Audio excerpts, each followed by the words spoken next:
The rain was coming down in sheets, the kind of heavy October downpour that turns umbrellas inside out and soaks through the thickest coats in under a minute. Claire pulled her collar tighter and checked her phone for the 10th time. The screen glowed with a single message sent 20 minutes ago. Union Station. Platform 4. Please come. I need you. It was from her best friend, Maya. No emojis, no exclamation points, no ha-ha tucked at the end. Just those words. Claire had called 3 times. Each one went straight to voicemail. Something was wrong. Maya wasn't the type to send cryptic texts. She was the type who showed up at your door with soup and a plan. She was the one who color-coded road trips and sent calendar invites for coffee dates 6 weeks in advance. A message like this, short and raw, felt like a window into a room Claire had never seen before. The train station was chaos. Commuters in wet wool coats pushed past each other. Announcements echoed off the high ceiling, garbled into noise. Claire weaved through the crowd, scanning faces, looking for Maya's familiar red hair and the way she always stood with her weight on one foot. Platform 4 was crowded, but no Maya. She checked the benches, the ticket machines, the small coffee kiosk where they had met a dozen times before. Nothing. That was when she noticed the boy. He was maybe 7 or 8 years old, wearing a bright blue backpack that made him easy to spot in the gray tide of travelers. But he wasn't moving. He was standing perfectly still next to a trash can, his eyes huge and wet, his lower lip trembling. No parent nearby. No hand holding his. Claire hesitated. She wasn't late for her own train, but she was late for Maya. Every minute she spent here was a minute Maya was alone somewhere, waiting. But the boy looked up at her, and something in his expression said he had been standing there for a long time. Claire crouched down to his level. Hey, are you okay? He shook his head. I lost my ticket. And my mom. She said don't move, but I moved, and now I can't find her. His voice wobbled. The train leaves in 10 minutes. Claire looked around again. No one was rushing toward them. No one was calling a name. She pulled out her phone. No new messages from Maya. She made a split-second decision. What's your name? Tommy. Okay, Tommy. I'm Claire. I'm going to help you, but I also have to find my friend.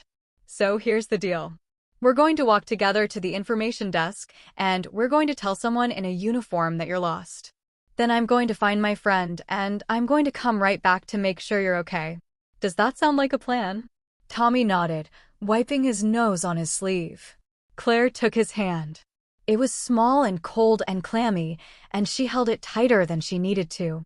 The information desk was a madhouse. A line of frustrated travelers argued about delayed trains and lost luggage.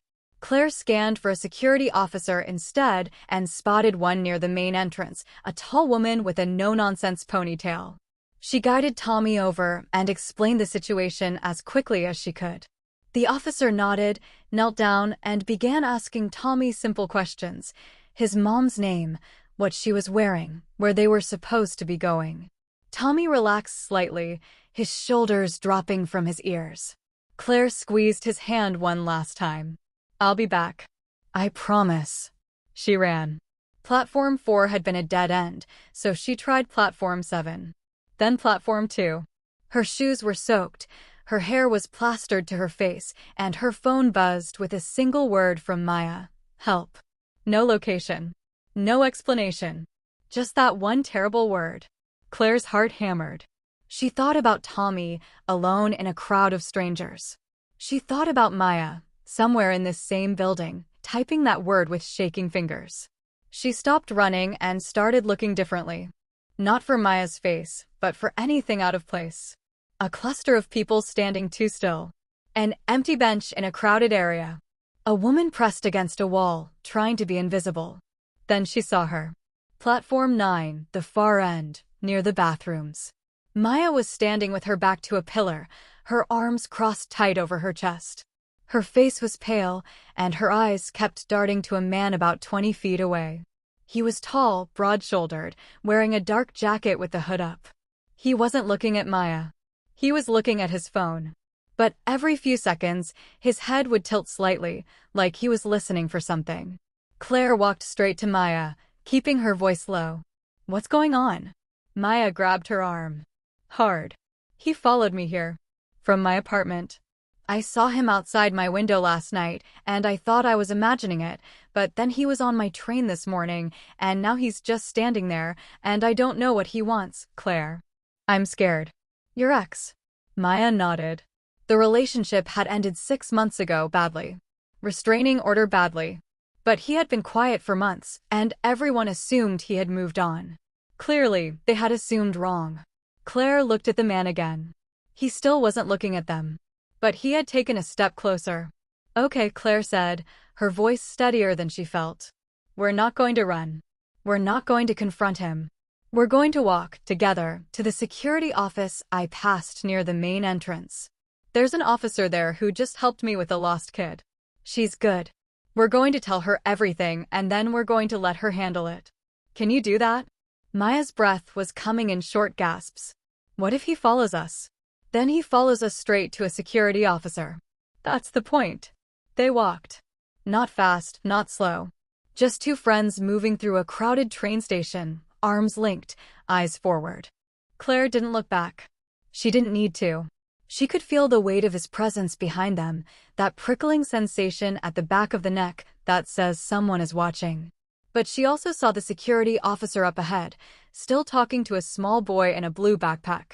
Tommy's mother had arrived, a frantic woman with the same worried eyes, now crying and hugging her son so hard his feet left the ground. Claire steered Maya straight toward the officer. Ma'am, she said, my friend needs help. There's a man following her. We think it's her ex-boyfriend, and he has a restraining order. The officer's expression changed instantly. She spoke into a radio on her shoulder, and within 60 seconds, 2 more officers appeared. They moved toward the man in the dark jacket who had stopped short about 50 feet away. Claire watched as he turned and tried to walk in the other direction, but the officers were faster. They surrounded him, asked questions, and within minutes, he was in handcuffs. The restraining order, it turned out, had been violated simply by his presence within 500 feet of Maya. He would be arrested. He would not be following her home. Maya leaned against Claire and burst into tears. Not quiet, polite tears. The ugly, shaking kind that come after hours of holding everything together. Claire held her and let the rain soak them both. 10 minutes later, after Maya had given her statement and Tommy had waved goodbye with a sticky hand, the two friends sat on a dry bench near the ticket machines. Maya blew her nose into a napkin from the coffee kiosk. I'm sorry I dragged you into this. I didn't know who else to call. Claire bumped her shoulder. You call me. Every time. That's what this is for. Maya laughed weakly. You helped that little boy too. I saw you with him. You didn't even know him. Claire thought about that. She thought about how easy it would have been to keep walking, to tell herself that someone else would help, that she was already late, that her own problem was bigger. But she hadn't walked. She had stopped. And because she stopped, a little boy found his mother. And because she kept walking after that, a friend found safety. None of it had been heroic. It had just been one small decision after another, each one barely noticeable in the moment. I think, Claire said slowly, that being brave doesn't mean you're not scared. It just means you don't let the scared part make the choices.